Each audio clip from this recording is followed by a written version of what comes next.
Olá, sejam muito bem-vindos a mais um episódio do podcast Despertando Insights. Nós somos André Merino, Cristiano Mantovanini e Roger Silva. E antes de apresentar o nosso convidado, quero aí convidar o Roger e o Cristiano para dar seu alô. Sejam bem-vindos, meus amigos, mais uma vez nessa parceria. É um prazer estar com vocês. Alô, pessoal, sejam bem-vindos a mais um programa do podcast e tenho certeza que hoje o convidado trará insights maravilhosos. Fala galera, sejam muito bem-vindos, espero que gostem de mais esse programa cheio de insights com um convidado muito especial que eu não vou dar spoiler. Então vamos lá, hoje nós temos o prazer de receber um grande amigo, né? Fazemos parte aí de um grupo de consultores, uma pessoa que tem uma experiência maravilhosa, um conhecimento extraordinário, mas vou deixar ele se apresentar. O Wilson Lourenço, seja muito bem-vindo, meu amigo. Olá meninos, bom dia, prazer imenso estar aqui com vocês. Sinto uma pessoa privilegiada de estar ao lado de pessoas ilustres e podendo trazer um pouco aqui da minha experiência, algumas coisas positivas que eu fiz e algumas cabeçadas, como todo profissional aí ao longo da vida acabou acumulando. Então, eu estou também no momento da minha vida pessoal em que a gente não sente mais vergonha em compartilhar as cabeçadas. Então, muito prazer aqui estar com vocês, uma satisfação imensa. Obrigado pelo convite. Imagina, meu amigo, a satisfação e a honra é toda nossa, pode acreditar. Wilson, vamos lá. Cara, conta pra gente aí, pra quem não te conhece, um pouquinho quem é o Wilson, o que ele faz, como você contribui nesse mercado aí, nas empresas, qual a tua colaboração. Fica à vontade, meu amigo. Muito bem, eu começo sempre pro lado pessoal. Hoje eu sou um vovô, muito chamado de vovô careca, já que eu não tenho mais cabelo, né? Então é um orgulho ouvir minha netinha de 4 anos e o meu netinho de 3 anos e meio se dirigir ao vovô careca, né? Então toca o coração. E um pouco dessa calvície foi acumulada aí ao longo do tempo. A vida toda eu trabalhei em gestão de recursos humanos, eu fui um executivo de empresas nacionais e multinacionais, e depois de bastante tempo aí prestando serviço para um único empregador, me cansou. Então aquela coisa de prestar serviço para um comandante só, dado o meu perfil aqui mais independente, acabei então abrindo minha consultoria, que eu já possuo há 18 anos. E durante essa jornada toda eu fiz inúmeras coisas, né? Eu dei aula, aliás, eu dou aula desde meus 19 anos. Um consultor que prestava serviço numa das empresas que eu trabalhava, ele falava assim, pô, você já pensou em dar aula? Eu falei, cara, você é louco, eu dando aula na frente de vários meninos e meninas, eu não tenho esse perfil, não. Não, você tem sim. E aí insisti uma vez, 2 vezes, 3 vezes, até que um dia ele me levou na antiga FMU, que tinha ali em Pinheiros, hoje não tem mais, e ele falou, eu vou te monitorar. E aí comecei essa experiência. Hoje ainda eu leciono, eu tenho parceiros como a Sustentare, como a São Paulo Business Schools aqui em São Paulo, e tenho feito inúmeros trabalhos aí na minha área, que eu trabalho com desenvolvimento de pessoas, levando não só um pouco dessa experiência de desenvolvimento de executivos, mas também explorando um pouco aí do desenvolvimento pessoal através de coach, mentoria, trabalhos mais personalizados, né? Muito bacana, Wilson. Pô, que legal, cara. E essa mudança que você teve, né, de sair do meio corporativo como executivo, e hoje você passou por hoje não, né? Quando teve a mudança, passou para o lado de consultoria. Qual foi o maior impacto para você dessa mudança? De sair de uma área que você tinha controle das suas ações para passar para um lado em que você, teoricamente, né, vai sugerir, sugerir melhorias, sugerir mudanças, mas a decisão está sempre nas mãos das outras pessoas. Eu não acredito muito no discurso que muitas pessoas fazem, que você tem que ter sorte. Na verdade, eu tive algumas oportunidades, enquanto executivo, de ser convidado para trabalhar com alguns amigos consultores. Então, eu tinha assim, um trabalho paralelo. Então, eu fazia o meu papel de executivos, de executivo e em alguns momentos eu fazia o trabalho de consultoria. Então aí eu percebi que a vida estava me dando uma oportunidade de experimentar talvez uma nova carreira. E baseado nessas experiências, eu comecei a planejar então o meu phase-out da vida executiva e começar a experimentar. Então eu fui planejar, eu fui pesquisar, eu fui trocar com esses amigos consultores, o que era ser consultor, principalmente o lado financeiro, de trabalhar sozinho, de ter altos e baixos aí de trabalho, de agenda e de entrada de remuneração. E aí eu fiz o seguinte, eu saí de uma organização, trabalhei 2 anos como parceiro de uma consultoria aqui em São Paulo, e depois um ex-colega meu, que era vice-presidente de uma multinacional, me convidou para tomar um café. Eu tinha tido uma experiência de morar 4 meses no Canadá, e quando eu voltei para o Brasil, ele falou, pô, você não quer vir tomar um café comigo? Eu falei, cara, eu não quero, não. Ele, como você não quer? Eu falei, olha, se eu te conheço, você vai me convidar para trabalhar com você. E eu não quero correr o risco de voltar para o mundo corporativo. Ele, que isso, pô, que falta de gentileza, vem tomar um café comigo. Eu falei, tá bom, então eu vou. Bom, depois que eu saí do café, eu trabalhei 4 anos com ele. Então eu estava certo, ele me apresentou uma proposta recusado de dirigir uma universidade corporativa. Então eu voltei para a vida corporativa. E depois, aí, quando teve diversas mudanças na empresa, depois de 4 anos, então, no último ano, eu voltei a reestruturar a minha consultoria. Então, quando eu saí, que já era algo programado, então aí eu me dediquei full time na vida de consultor. E, óbvio, apesar de eu não entrar tão verde, tão imaturo, né, porque eu já tinha alguma experiência, óbvio, eu fui mudando o meu perfil. Até para quem conhece um pouco de alguns instrumentos aí de perfil pessoal, eu era aquele Dzão no DISC, né? O cara focado em resultado, que ouve pouco, que quer agilizar as coisas, que tem impaciência quando as coisas não surgem. E eu fui me ajustar um pouco a desenvolver o meu perfil mais de relacionamento, que é o perfil I, né? Onde eu sabia que tinha que me relacionar num outro nível com o cliente, ser menos ortodoxo, né? Ser mais perceptivo, perceber mais as dores do cliente, ouvir, perguntar mais e falar menos. Então eu fui procurando ajustar. É óbvio que até hoje a gente continua se ajustando, porque a luz aí do mercado, das mudanças que o mercado passa, você sempre tem que estar atento e procurar se ajustar e ter os melhores resultados, né? Fala, Wilson! Mais uma vez, muito obrigado aí pela sua participação com a gente, engrandecendo ainda mais esse canal, né? Fazendo bastante insights. E você falou umas coisas bem legais. Uma delas é que você tem uma grande experiência como executivo, né, de grandes empresas, ficou bastante tempo lá, até que você se tornou consultor. E uma coisa interessante é que quando você fica muito tempo dentro de uma empresa, você vive essa cultura. Então você falou, você era um Dzão, né? Você queria resultados, não tinha muita paciência para ouvir as pessoas, tal, e você teve que se adaptar ao I, né, a ser mais comunicador, para conseguir até atrair mais clientes. Mas quando você entra da consultoria dentro de outras empresas, você vive outras culturas.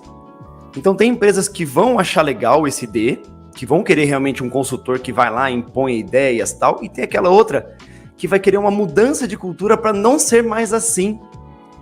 Como que você faz para equilibrar esse desão, essa busca por resultados, e eu tenho certeza que você alcança esses resultados, com o jogo de cintura de uma cultura mais liberal, onde todo mundo tem a chance de falar, enfim? Interessante sua pergunta, Cristiano, porque a vida toda eu procurei prestar serviço para os clientes, seja no mundo corporativo, ou eu como CLT, ou como um parceiro aí de negócio, de gerar a autoconsciência e o autodesenvolvimento. Então não fazia muito sentido eu oferecer um serviço do qual eu não utilizasse para mim mesmo. Então, eu também fiz muitos trabalhos de autoconhecimento, autodesenvolvimento, autopercepção, enfim. Quem sou eu? Como é que eu funciono? Que resultados que eu estou gerando nas minhas conexões? Eu adoro essa palavra, né? De gerar conexões. E aprendi, estudando aí os diversos instrumentos, lendo bastante, de que, sim, eu precisava ouvir, eu precisava entender as dores do outro lado. E em 2008 eu fiz uma formação de coach pelo Instituto Ecosocial, que é uma referência no mercado, e foi muito útil, porque eu aprendi a fazer as perguntas mais significativas e consistentes e deixar um pouco o meu perfil de lado. Então, me adequar, fazer essa conexão mesmo profunda a quem eu estou conversando. Seja ele alguém da minha família, que foi útil também até para o meu desenvolvimento pessoal, ou seja alguém aí do mercado ou um cliente. Então, o que eu tenho feito, de fato, é identificar quem é esse cliente, como é que ele funciona, como é que ele opera, independente do perfil dele, que desafio ele tem pela frente, e procurar oferecer aí sugestões dentro daquilo que é confortável para ele a efetivar. E muitas vezes que eu poderia deixar um pouco a minha modéstia de lado, é que eu tenho ouvido isso de clientes, de que eu sou uma pessoa que eu incomodo com carinho, né?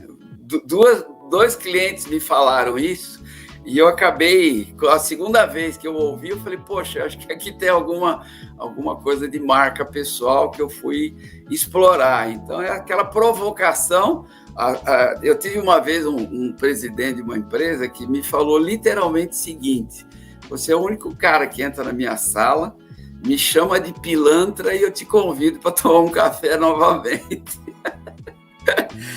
Então, esse lado, Cristiano, de provocar com carinho, também para tirar ele da zona de conforto dele, eu acabei aprendendo, me conhecendo pessoas e levando aquilo que é o meu propósito, que é gerar mudanças pessoais e organizacionais e culturais, que é o foco aí da tua pergunta.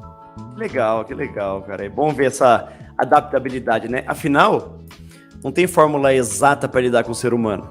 Cada um é de um jeito, e a gente que tem que se adaptar a eles, né? Ainda mais nós que somos consultores, temos que nos adaptar às empresas e levar eles para o caminho que eles esperam, né? E eu tenho certeza que, com toda a experiência que você tem, você consegue fazer isso com excelência. E eu estava até conversando com o André outro dia, e agora tem uma galera que está saindo da faculdade e já quer se tornar consultor, né?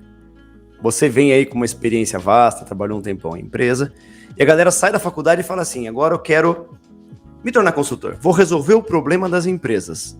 Sendo que nem conhece o problema. Você fala qual problema você vai resolver das empresas, né? E a pessoa não sabe. E qual que é o problema que você resolve das empresas, Wilson?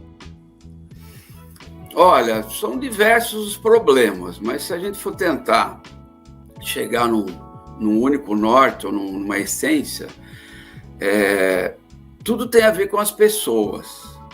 Tudo tem a ver com a forma com que essas pessoas se relacionam e conduzem as suas metas, né? Então, tem aquele que, pelo seu perfil, é alguém focado muito no resultado e esquece que para entregar resultado tem seres humanos. Então, uma coisa que eu procuro falar muito nos meus encontros de mentoria ou nos meus workshops de liderança, de que antes de você ter um profissional para você se relacionar, você tem um ser humano. E muitas vezes a gente esquece que aquele cara entrou numa empresa e que ele tem problemas de relacionamento com a família, tem necessidades, tem o perfil dele, que ele também está num processo de crescimento e aprimoramento. Então, quanto mais essas pessoas se conectarem com os seres humanos e a partir daí aprofundar a sua relação com o profissional, eu diria que menos dores de cabeça terão. Não que as dores de cabeça não estarão presentes, mas eu digo que essa conexão está mais firme, mais sólida, mais consistente, para que a gente possa ser, de fato, direto, franco. Então, conversando com você, Cristiano, se a gente estivesse junto, de fazer esse combinado, de eu mostrar como é que eu funciono, entender como é que você funciona e, a partir daí, extrair o melhor resultado da nossa relação. Então, o que eu escuto muito quando o cliente me procura, seja algo mais técnico, por exemplo, um workshop de liderança, eu trabalho em equipe, seja uma comunicação assertiva, seja a mentoria, algo mais personalizado, né, individualizado, por trás tem uma questão do perfil, da relação, da forma de eu comunicar, dos meus valores. Muitas vezes, hoje nós estamos vivendo um mundo em que eu vejo duas crises, né? A crise de valores e a própria crise de liderança. A gente, infelizmente, está vivendo um mundo aí agora com guerra e a gente percebe que não existe líder no mundo, né? A gente fica muito preocupado com o que vai ser com o futuro, porque você não tem aquele cara de que, nossa, eu admiro esse líder porque ele vai comandar essa crise, esse conflito que a gente está tendo. Lógico que toda guerra tem a questão financeira, econômica por trás, né? Mas trazendo essa questão do conflito para dentro da empresa, muitos dos conflitos têm exatamente a essência na falta do relacionamento, no interesse pelo outro. Então, se você quer ser um consultor, voltando aí à origem da sua pergunta, Cristiano, eu preciso gostar de gente, eu preciso me interessar por pessoas. E, às vezes, eu tenho cuidado de falar isso para a liderança, porque em algumas culturas parece meio piegas, né? De que, putz, o cara vem aqui na minha empresa e fala que tem que gostar de gente.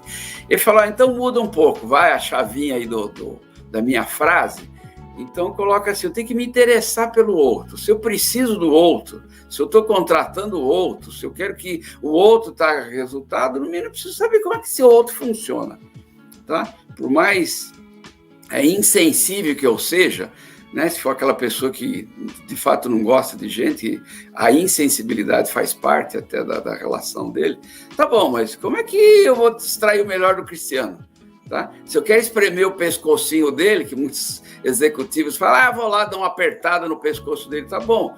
Qual é a melhor maneira de eu apertar o pescoço do Cristiano, de conseguir o resultado dele, o comprometimento, o engajamento e a sustentabilidade nessa relação, né? Porque eu posso, de fato, conseguir os resultados. O Cristiano entregou tudo que eu queria, mas não suportou essa relação e foi embora. Aí eu tenho que contratar o Roger, que eu vou fazer o mesmo. Depois não dá certo, eu vou contratar o André, e aí vai. Então, também eu tenho que pensar nessa sustentabilidade. Então, essa é a essência do que eu ouço e procuro oferecer. Óbvio, cada caso é um caso, a gente vai ver a metodologia, a forma de conduzir esse processo. É aquele negócio, né? Medo é diferente de respeito. E muitos líderes acham que são respeitados porque a equipe tem medo deles. E aí ele acaba perdendo a equipe, acaba perdendo o progresso, a inovação, o crescimento e o emprego, né? E esse é um grande problema dos líderes tóxicos. Mas você fez uma abordagem que eu achei muito interessante sobre a guerra. Realmente, né? Falta um líder mundial para intervir. Ou esse líder mundial tem medo de intervir, porque também tem isso, né? Tem aqueles líderes que sabem o caminho que tem que ser tomado, sabem como abordar a equipe, mas tem medo, fala assim, não, eu vou ficar aqui, vou ser bonzinho, porque senão a equipe vai se virar contra mim. E na guerra a gente também tem isso. Tem o líder que influencia as pessoas do próprio país a entrarem na guerra, o país acaba apoiando ele, né? E tem o líder que influencia o mundo a ir contra a guerra ou a favor dela. Então a gente tem diversos modelos de liderança diferentes e eu achei fantástica essa abordagem da guerra. Como que a gente pode trabalhar esses líderes, entre aspas, medrosos, para que eles percam esse medo de a equipe achar ruim, tipo, pensar mal deles, e eles consigam tomar a decisão correta, fazer a equipe caminhar corretamente?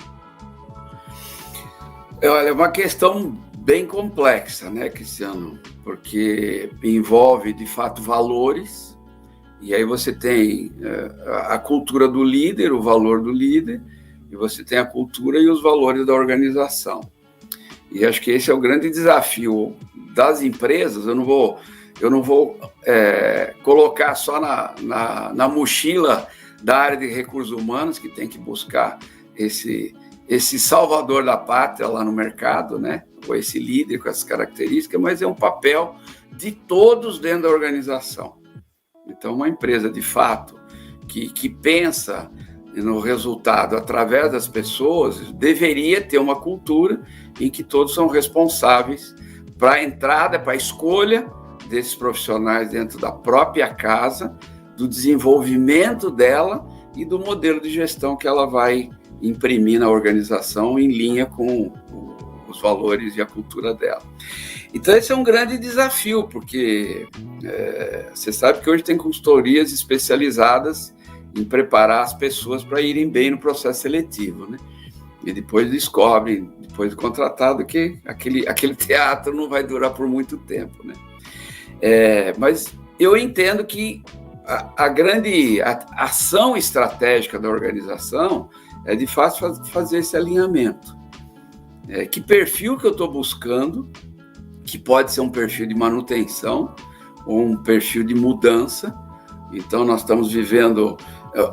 Vamos ser positivo, vai imaginar que nós estamos terminando a pandemia, indo para uma endemia, e que, se não vai ser aquele normal que a gente tinha antes de 2020, mas que muitas coisas vão começar a se ajustar aí para a vida presencial. Então, é a mesma pergunta. Nosso líder vai mudar?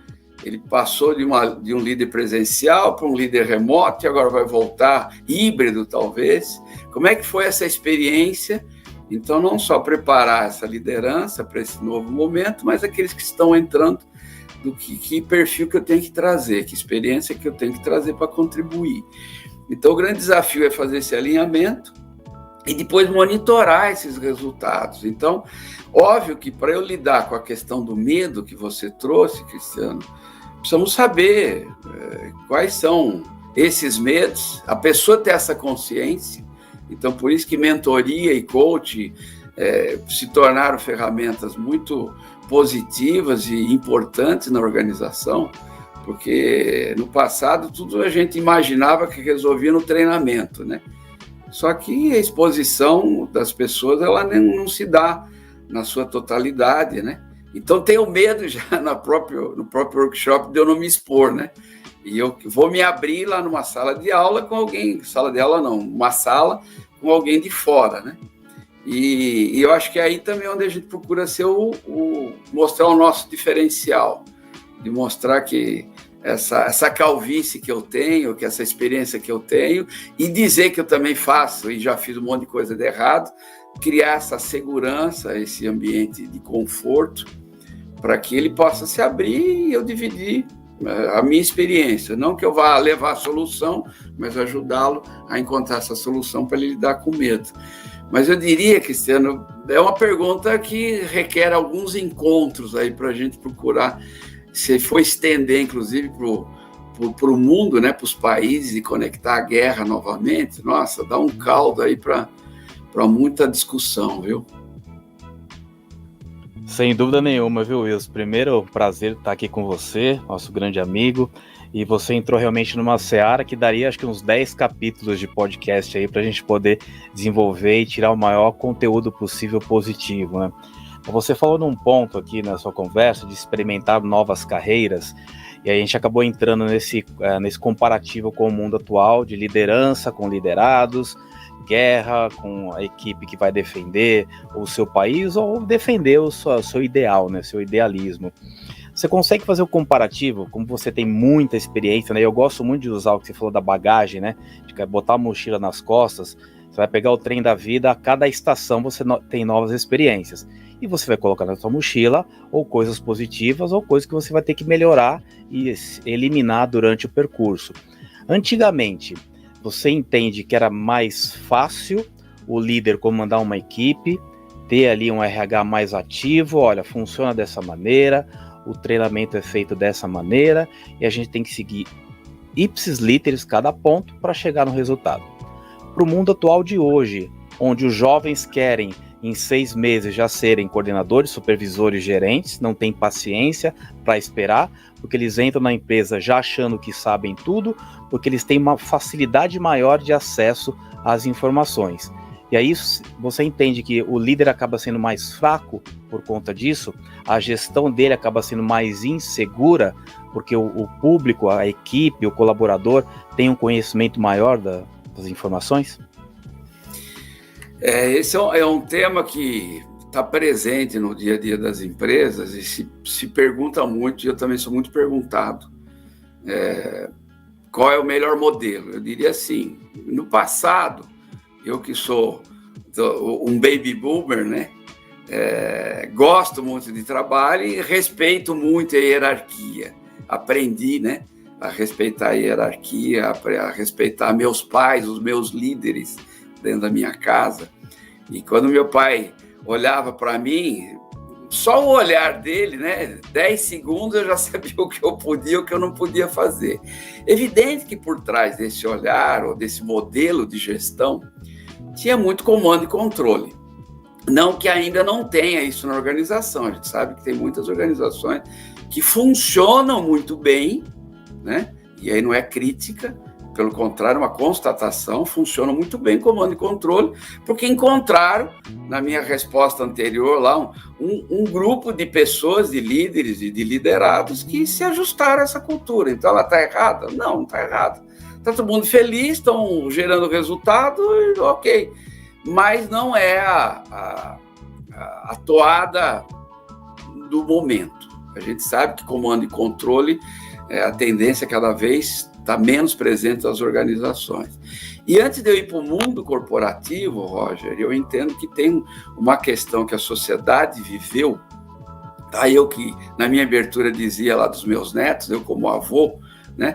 Então eu tive o aprendizado do meu líder, que era meu pai e minha mãe, né, meus líderes, e depois eu tive que passar isso à frente para os meus filhos e estou passando mais ainda agora para os meus netos, né? Então a gente sempre está repensando, atualizando o perfil de liderança. Então eu diria que antes de entrar no mundo corporativo, a gente vive, como eu falei, uma crise de valores que reflete no modelo de educação das famílias.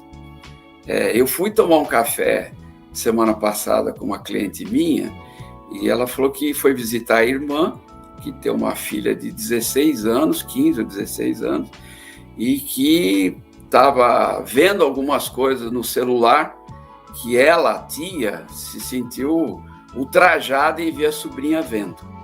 E ela falou, deixa eu ver esse seu celular. Ela falou, não, a senhora não vai ver meu celular, não. Não, a senhora não, você não vai ver esse celular. E ela perguntou para a irmã, né? Você permite que a sua filha visite qualquer coisa? Ela falou, eu não tenho esse direito de mexer no celular dela. Então, pausa aí. Enquanto o modelo de gestão dentro da casa é que eu não tenho o direito, né, de invadir a privacidade do meu próprio filho, e aí eu virei para a minha cliente a história das perguntas, né? Eu não vou me posicionar antes de saber também com quem eu estou lidando, né? Eu falei, e aí, como é que você viu isso? Ela falou, Wilson, eu fiquei pasma. Eu falei, o quê? Na minha casa, enquanto tiver gente morando com 18 anos ou mais de 18 anos, se estiver dentro da minha casa, né? Aquela coisa, minha casa, minhas regras, né? Ela falou, então, o que vai acontecer? Eu estou preocupada com a minha sobrinha, porque eu sei que ela está vendo coisas que não deveria ver. Ou também não vou ser muito infantil e achar que o mundo não mudou, mas essa pessoa precisa de alguém para orientar, não que eu vá proibir, a questão não é a proibição. E aí, voltando à tua pergunta, Roger, a gente tem que entender o que está acontecendo dentro das casas para depois levar isso para as empresas, né? Como é que eu estou lidando com um simples equipamento, que é o celular, que é muito rico, eu acho que está trazendo muita informação, mas é assim, qual é o modelo de educação que eu estou tendo com meus filhos? Porque esses filhos eu vou colocar na rua, tá? Eu vou colocar dentro da empresa, ele quer ser consultor, como o Cristiano colocou, ele quer ser líder, como você está me colocando, e que formação que eu estou dando para essas pessoas? Aí estoura na mão dos líderes, que vão gerenciar esses líderes, e do próprio RH, que também está vivendo uma crise existencial. Como é que eu treino isso? E muitas vezes ele próprio é este ser humano que foi treinado nesse modelo de educação. e que ele vai levar para dentro da empresa um modelo que certamente vai gerar conflito. Não que exista um modelo ideal, hein? É longe de eu estar querendo vender aqui o modelo ideal, mas que a gente tem que ter essa maturidade para entender quais são esses modelos, o que funciona dentro daquela cultura, para trazer não só o resultado, que é o foco das organizações, mas um ambiente não tóxico, como o Cristiano colocou, um ambiente de conexão, de engajamento, para depois a gente não ser contratado como consultor e falar, Wilson, me faz uma palestra motivacional aqui, né? Que aí eu tremo nas bases. Quando me pedem uma palestra motivacional, a vontade do meu perguntar assim, tá bom, se vocês estão precisando de alguém que motive, quem é o cara ou quem são as pessoas que desmotivaram essas pessoas, né? Só que aí eu seguro o meu desejo de fazer essa pergunta, né? Porque a gente não motiva ninguém. A gente sim nasceu com a capacidade de desmotivar. Somos excelentes desmotivadores, mas não somos bons motivadores, não. Cara, Wilson, excelente o que você falou aí, realmente está todo mundo balançando a cabeça aqui, concordando, porque é bem essa linha de pensamento que a gente vê, principalmente com a educação dos jovens hoje dentro de casa, porque eles não estão acostumados a ouvir o não. Você não pode, você não deve, e temos que encontrar a melhor solução. Aí chega no mercado de trabalho, eles estão acostumados a sempre ouvir em si e sempre fazer o que querem. E aí você pega um gestor que tem que segurar a onda dessa turma e vai começar a colocar obstáculos. E aí vai criar um ruído bem forte, e aí o cara não quer ficar mais ali. Ele quer trabalhar num ambiente que ele possa fazer o que quer. E a gente tem acompanhado durante os treinamentos que nós temos feitos e até nos atendimentos de coaching, que muitas pessoas comentam, mas o meu gestor deixa todo mundo fazer o que quer. Ele quer se dar bem com todo mundo, ele não quer interferir, bater de frente com ninguém. O gestor, quando ele quer se dar bem com a equipe, ele pede para os mais antigos ficarem olhando quem está comportado no trabalho, quem está fazendo o seu trabalho, quem está chegando no horário. E isso cria realmente uma toxicidade na equipe, porque ninguém mais confia em ninguém, né? E a gente segue uma linha de trabalho que você também faz, você faz parte do Clube dos Ludificadores. Eu queria entrar um pouco nessa seara, né? Você acredita que essa ideologia que a gente tem hoje, de aplicar os treinamentos de uma maneira mais leve, mais sutil e, como você mesmo diz, né, por que não divertida, pode atrair a atenção melhor desse grupo, principalmente dos mais jovens? Olha, você sabe que o game, usando a palavra game como uma maneira bem ampla, tá? Pode ser uma atividade simples ou pode ser algo sofisticado, com um aplicativo, algo mais tecnológico, né? Mas é assim, essa pegada ludificada, essa pegada em que eu vou sair talvez dos modelos tradicionais de aprendizagem e ir para algo mais de fato lúdico, divertido, leve, envolvente, enfim. Eu acho sim que é um caminho que as empresas cada vez mais estão aprendendo, que traz profundidade, lógico, todas as metodologias, sejam as mais antigas, as mais modernas, entre aspas, né? Ela pode trazer em si alguma coisa que não se conecta. Então, primeiro, eu tenho que fazer aquele ajuste tradicional, quem é o público, qual é o objetivo do aprendizado e qual é a melhor ferramenta.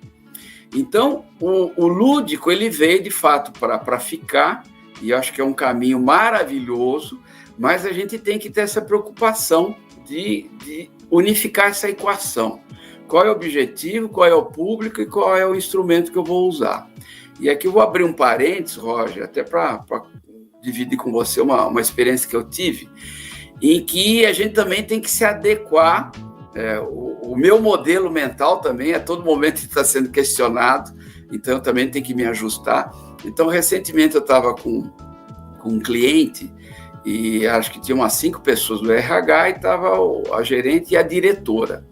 E ele falou, isso não dá para você pensar em algo lúdico, na abertura, assim, um aquecimento rápido de team building, para que a pessoa pode ter mais ou menos um tom, como é que vai ser o nosso evento.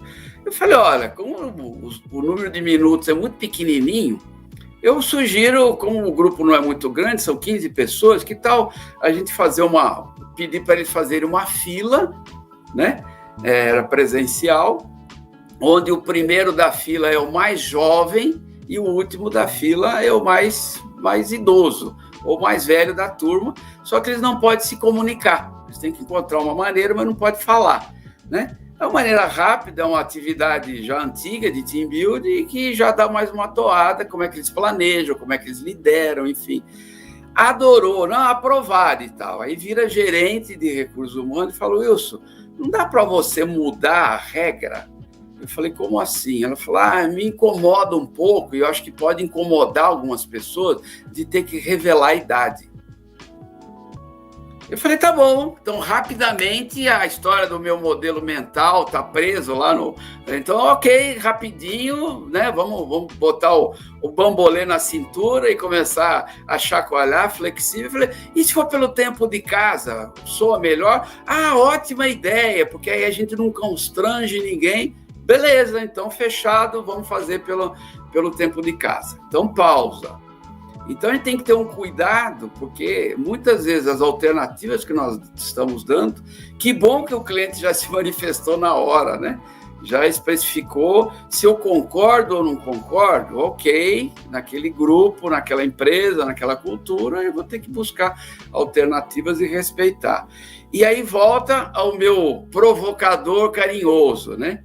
Não tenha dúvida que em algum momento eu vou retomar essa conversa, né, no bastidor, no particular, para entender qual é a preocupação dela, qual é a dor dela, porque ela também, eu não posso dizer que ela está errada. Segundo o meu julgamento, eu poderia dizer que sim, eu penso de um jeito, ela pensa de outro, e aí é uma coisa errada para a gente fazer nas organizações, que o diferente é o errado, né? O diferente é o diferente.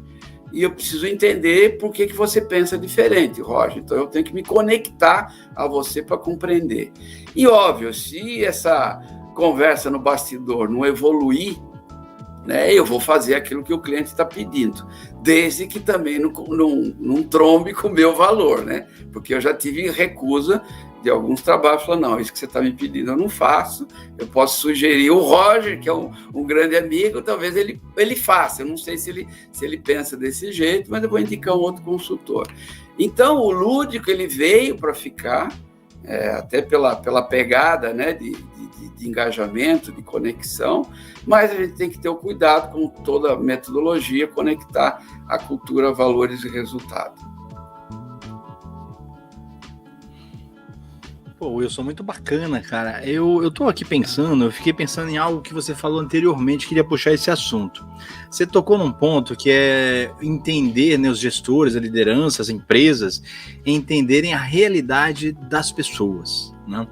E engraçado que algumas semanas eu estava conversando com um rapaz, que ele é empresário do ramo alimentício, e ele estava me falando, eu trabalho muito com atendimento ao cliente, do treinamento de atendimento ao cliente, né, metodologia Disney e tal, enfim, encantamento. E ele estava me falando assim, André, poxa, eu falo as coisas para as pessoas, e coisas simples, às vezes de passar um pano no balcão, algo que é óbvio, né? E que, poxa, que faz maior diferença dentro daquilo que eu quero entregar aqui na minha, né, no meu estabelecimento. E aí eu perguntei para ele assim, cara, mas o que é óbvio para eles, né? Então vamos pensar assim, se eu dobro a minha roupa de um jeito, ou as outras pessoas dobram a roupa do jeito delas. Então aquilo que para mim é óbvio, você fala, eu quero que você venha na minha empresa e dobre a roupa, ou limpe o balcão, ou faça essa limpeza nesse local desse jeito. Ela vai limpar do jeito que ela entende que é o melhor a se limpar, ou dobrar a roupa da forma como ela acha que é melhor a dobrar a roupa. Então, assim, antes de você falar que a pessoa tem que fazer algo, ela precisa entender o porquê aquilo tem que ser feito, né? Eu tive entender e aquilo fazer sentido para ela, né? E ela se sentir, né, bem com aquilo. Um outro caso, aí eu faço um link com outro caso que também aconteceu há algumas semanas, de uma empresa conversando comigo pra gente, né, eles queriam uma palestra de 50 minutos para resolver o problema deles, né, aquilo que você falou há pouco. As pessoas acham que uma palestra vai resolver o problema. Tem um amigo nosso, né, o Alexandre, que ele fala que é a miogização do treinamento. As pessoas acham que vai lá, coloca 3 minutos e resolve, põe na água quente e resolve. Não. acham que uma palestra de 50 minutos vai resolver o problema de anos da empresa. E essa empresa estava me dizendo o seguinte, olha, eu tenho aqui o pessoal da área de atendimento que lida com clientes externos, um tipo específico de cliente, que eles tratam muito mal os clientes. E a gente queria mudar isso, dar uma palestra para tentar mudar. E a primeira pergunta que eu fiz foi, como eles são tratados na empresa? Né? Eu até retratei isso no podcast anterior, e aí quando eu fiz essa pergunta, veio aquele silêncio, né? Cri, cri, cri, né? Então, a resposta já foi dada. Então não adianta você querer impor uma realidade, né, para as pessoas em que elas não se sintam confortáveis ou que aquilo não faça sentido. E trazendo para o meio corporativo, né? A gente vê muitos, né? O Cristiano tocou lá atrás, muitos jovens que entram, já querem ser gerentes, porque eles acham que pelo acesso à informação que eles têm, com uma facilidade muito maior do que a nossa geração, tirando aqui o Cristiano que é mais novinho, né? A nossa geração não tinha tanto acesso como eles têm hoje. Como é para você, Wilson, né, trabalhar esses líderes, essas empresas, que eles acham que tudo se resolve de uma forma simples e rápida, quando, na verdade, eu preciso entender mais do que o que eles precisam, entender o contexto daqueles que, entre aspas, serão modificados? De fato, nós precisamos reunir, segundo o Roger, mais 10 encontros, né? Eu também não quero dar uma resposta com tempero de miojo aqui também, que eu adorei a analogia, né? Olha, André, eu aprendi também, aí é o lado da cabeçada da vida, né? Que o óbvio para mim não é o óbvio para ninguém também, né? E isso se deu... nós que estamos dentro de sala de aula, buscando gerar aprendizado, consciência, eu diria que nós somos um privilegiado que a gente acha que aprende muito mais do que ensina, né? Mas se você não tiver aberto também, não vai servir para nada. E eu me recordo uma vez em que eu peguei uma folha de papel, e isso presencial, uma papel sulfite, e dei uma para cada um e falei, olha, dobrem a folha aqui na vertical. E eu peguei ela em pé, né, que era o lado maior, e eu vi que tinha uns 3 ou 4 na horizontal, dobrando a folha, né? Eu falei, não, está errado. Ele, quem disse que está errado? Eu falei, eu disse para você dobrar a folha na vertical. Ele falou, eu estou dobrando na vertical, olha aqui, ó, na vertical. Eu não estou na horizontal.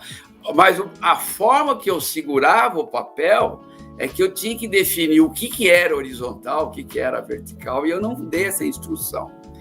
E houve, para mim, um aprendizado muito grande de que, putz, o meu modelo mental, do óbvio, né, não é o modelo mental do outro.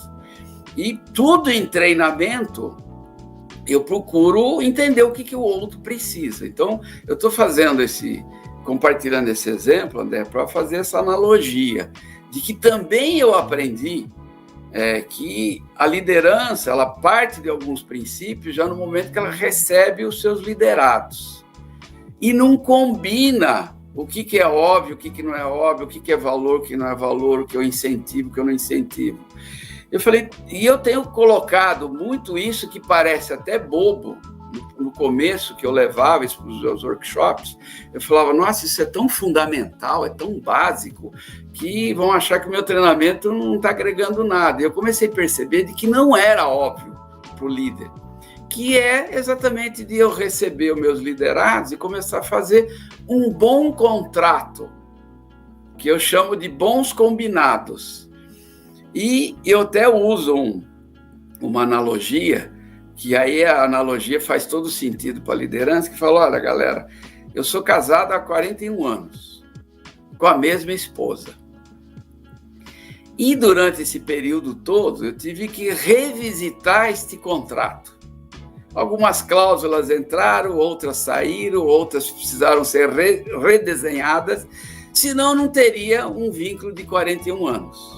Então, o que acontece com a liderança? A gente não mostra quais são os valores desta empresa, quais são os meus valores aqui no meu departamento, o que eu acredito, o que eu não acredito, o que é o conceito de trabalho em equipe que eu quero que você saiba. Eu tenho que trazer reuniões, e aí vamos utilizar o método que todo mundo usa, que é o feedback. Usa do jeito que você quiser, fale do jeito que você quiser, mas dialogue, converse, conecte, né? Recentemente eu ouvi de alguns líderes dizendo: os jovens agora não ficam pedindo feedback, a gente dá feedback toda hora e eles não entendem que é feedback. Eu falei: então está na hora de você mudar a forma de você comunicar. Falar: André, estou te chamando aqui, meu caro, que eu queria ter um diálogo aqui que eu chamo de feedback. Aí, durante a conversa, eu falei: e aí, como é que você está ouvindo esse meu feedback? Tá? Alguma coisa que você queira agregar nesse diálogo de feedback? E, ao final, o que você achou dessa conversa de feedback? Falou: nossa, eu vou ficar repetindo. Eu falei: é uma forma, se a sua comunicação não está funcionando para o teu interlocutor, procure usar alguns outros métodos. Eu estou dando uma sugestão que não necessariamente é a melhor, mas você precisa entender como é que o outro funciona.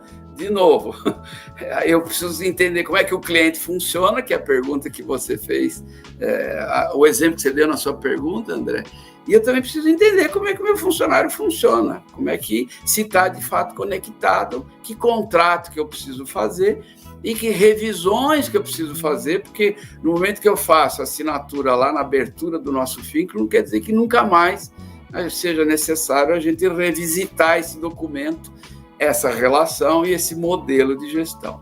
Então, eu diria que é por aí que a gente tem que buscar uma solução, mas, de novo, se eu não tiver interesse pelo outro, eu vou achar que já fiz esse papel e não vou precisar fazer mais. Você falou uma coisa interessantíssima, cara, a respeito de comunicação e valores, né? Me lembrou de uma passagem aqui.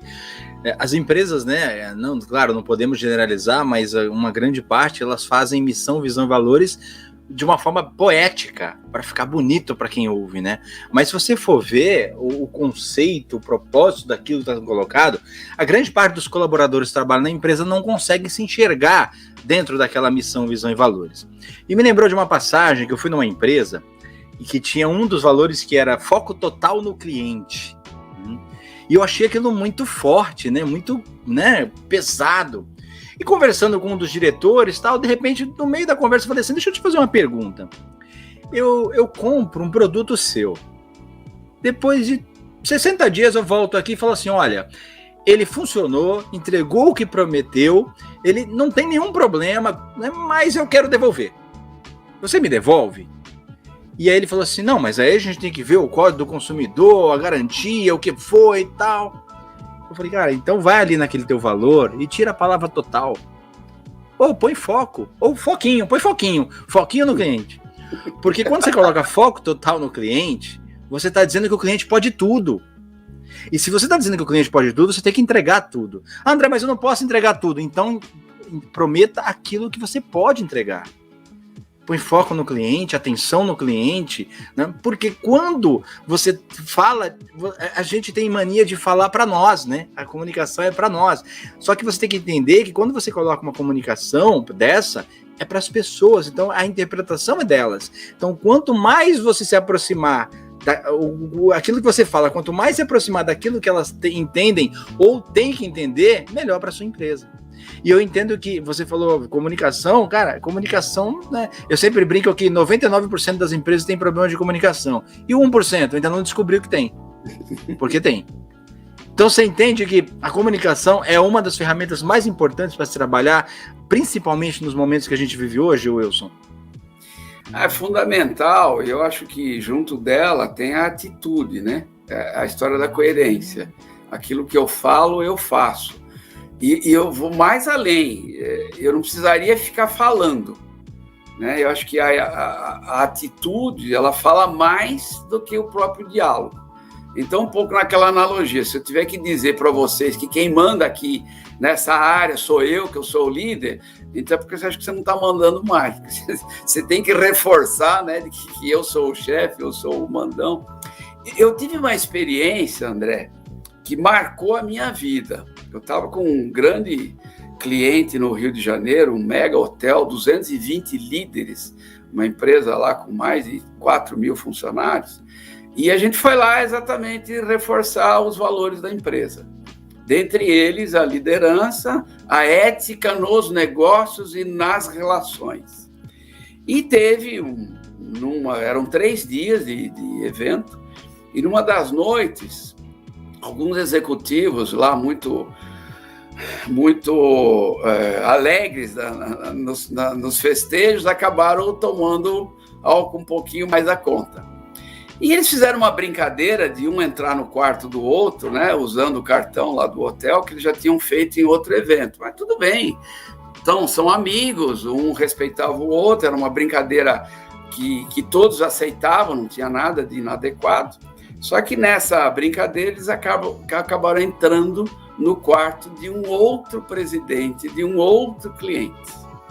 Então, imagina a sinuca que as duas empresas se envolveram. Aí, no dia seguinte, estou eu lá com a minha equipe, conduzindo o workshop de valores, e eu vi um burburinho no fundo da sala, o presidente conversando com outro senhor, que eu nunca tinha visto, e tal, e começou a tumultuar, e eu interrompi, falei, pausa para o café. Né? Vamos antecipar um pouco aqui, que nós vamos entrar numa atividade, então modifiquei a agenda para poder saber o que estava acontecendo. Aí eu me dirigi até o burburinho e o que tinha acontecido é que o presidente, que tinha sido... o quarto dele tinha sido invadido pelos executivos do meu cliente, queria que o presidente, meu cliente, fosse até a sala onde estava rolando o workshop deles para pedir desculpa publicamente. E o presidente, meu cliente, disse, eu não vou fazer isso. Né? Aí... Bom, problema do hotel, resolveram, vamos voltar para o workshop. Aí eu conversando com o presidente, eu falei, mas o que aconteceu? Aí ele citou o nome do diretor financeiro, do diretor de RH, do diretor de operações, que tinha feito toda essa brincadeira que deu no que deu. Eu falei, olha, você tem aqui um evento exatamente para manter como é que é a ética das relações, o que você vai fazer? Ele falou, não vou fazer nada. Eu falei, mas a empresa inteira sabe que os seus diretores fizeram isso. Ele falou, toca o evento. Eu não vou fazer nada. Eu falei, ok, eu acho que você perdeu a oportunidade de mostrar efetivamente que o que nós estamos fazendo é sério. Correndo o risco dele falar, você pode pegar sua mala e ir embora. Né? Mas eu falei, bom, se é isso que você quer, a decisão é tua, tá? Eu vou respeitá-la. Mas eu acho que nós vamos seguir com um evento que não é exatamente o recado que você acabou de dar para a sua equipe, e eu preciso te dizer isso. Se você está consciente, vamos dar andamento ao processo. Não sei se eu respondo com esse exemplo a tua pergunta. Super. Infelizmente, né, Wilson, as pessoas, como o André falou, né, elas criam missão, visão e valores, colocam quadros bonitos na parede, contratam a gente para treinar os valores, para fazer workshop, enfim, mas eles não querem viver isso. Esse é o grande problema. Porque são palavras bonitas, são comportamentos que a gente realmente deveria ter, mas na hora de aplicar, peraí, vocês aplicam, eu não. E a gente dá consultoria em bastante pequenas e médias empresas também, e a gente vê muito isso, né? Algumas delas nem têm missão, visão e valores. E sabe por quê? Porque não conseguiram criar. Eles vão sobrevivendo no dia a dia. E aí eles falam, meu turnover é alto. Os colaboradores que entram aqui não ficam muito tempo, eles não se adequam, né, ao que a gente espera. E aí a gente pergunta, mas como que eles são contratados? Aí a empresa responde assim, é um consultor de vendas que contrata para mim, ou é uma empresa de processo seletivo que eu contratei que contrata colaboradores. Aí a gente fala assim, mas quais são os colaboradores que eles selecionam? Por que eles selecionam essas pessoas? Fala assim, eles olham no currículo, gostam, fazem uma entrevista do tipo, quais são os seus pontos fortes, o que seu antigo gestor falaria de você, nas perguntas que não levam a nada, e mandam pra cá o que eles acham bom. Cara, tá tudo errado. O processo tá todo errado. Primeira coisa, cria os valores e aplica, viva os seus valores. Como exemplo que você deu, esse presidente deveria falar, galera, em nome de vocês, porque eu sou o representante da equipe, eu presidente, eu vou lá conversar com outro pessoal que não se sentiu bem. Uma brincadeira entre nós é uma coisa. Uma brincadeira com outra pessoa que não aceita essa brincadeira, não é legal. E aí ele fortaleceria, sim, esses valores, né? Mas a minha pergunta para você, Wilson, é o que você acha dessa terceirização na contratação da mão de obra de alguém que vai fazer parte da sua cultura? Esse é um ponto que, de fato, Cristiano, ainda está presente nas empresas. A gente sabe que a área de recursos humanos ela foi fortemente terceirizada, até para que você colocasse a sua energia naquilo que é mais estratégico. Então, não está errado você terceirizar ou ter parceiros, mas eu acho que na escolha do parceiro tem que ter esse combinado, que eu falava há pouco, né?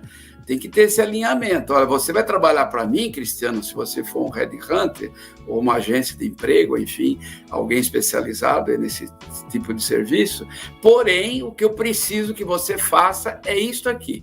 Vamos alinhar, né? Até para que o RH não tenha depois que explicar algo que não tem muita explicação, porque o funcionário já está dentro da empresa e a forma dele agir, dele atuar está inadequada.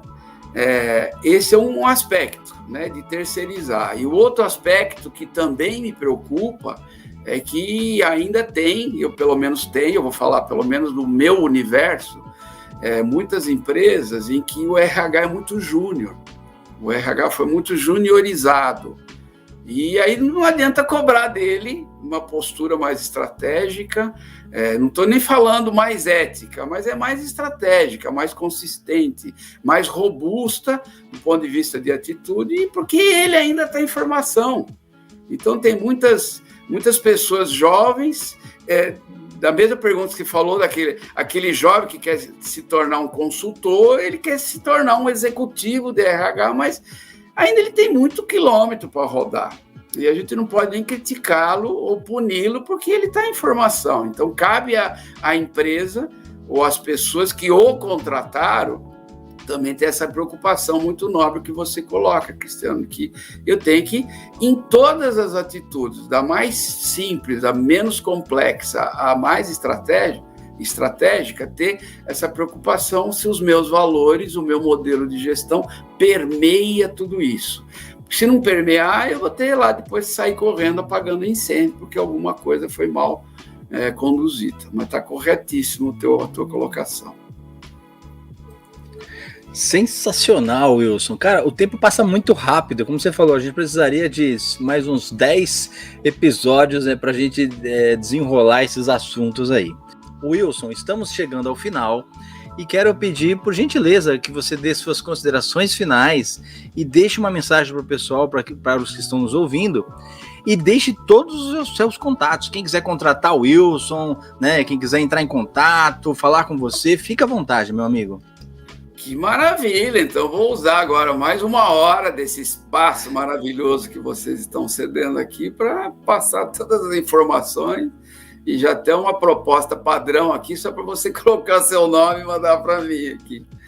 Mas, brincadeiras à parte, olha, meu sincero agradecimento pelo espaço que vocês me deram.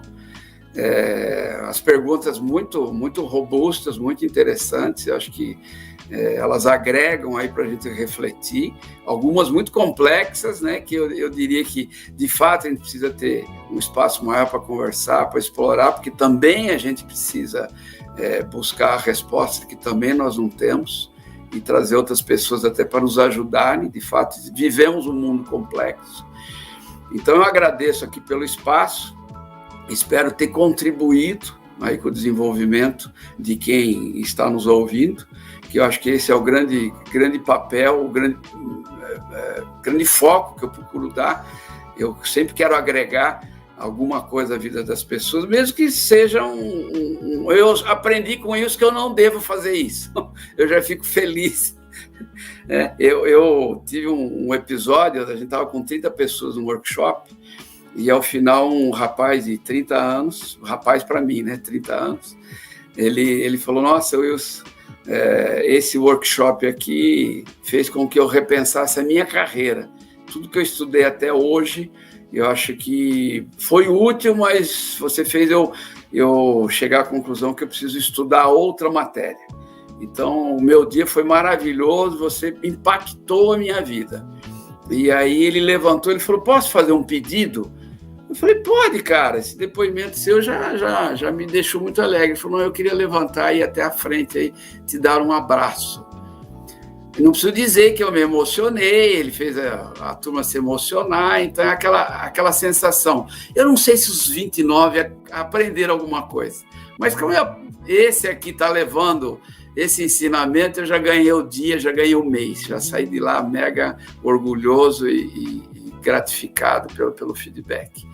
Então eu espero que o nosso encontro tenha gerado algum aprendizado e espero, se tiver outra oportunidade, voltar aqui para a gente discutir outros temas. Então, se você gostou das minhas contribuições ou gostaria de aprofundar aqui o nosso diálogo, a nossa troca, então anota aí. Você pode me visitar no meu site, www.compassconsult.com.br, compassconsult.com.br, ou você pode me achar, até para ter maiores informações, no meu LinkedIn. Eu estou lá no www.linkedin.com/in/Wilson Lourenco, sem o cedilha, barra no final. Então vai ser um prazer imenso se conectar a você e poder trocar nossas experiências aqui, por que não trabalharmos juntos, se esse for o teu desejo. Obrigado, André, Cristiano, Roger, satisfação estar ao lado de vocês aqui e espero ter contribuído aqui com o seu trabalho. Obrigado pelo convite. Com certeza contribuiu muito, meu amigo, e tenho certeza que geraram muitos insights nas pessoas que estão nos ouvindo. Quero agradecê-lo mais uma vez, muito obrigado por você contribuir, por você estar aqui, né? Mais do que, né, um profissional, um grande amigo, né, que a gente carrega aí na vida, que a gente leva para a nossa vida. E, em nome do Despertar da Excelência, muito obrigado por sua presença. E aos que estão nos ouvindo, quero convidá-los a seguirem nas redes sociais o podcast Despertando Insight, no Instagram e no Facebook, e o nosso canal no YouTube, o Despertar da Excelência. Despertando a excelência que há em você. Até a próxima!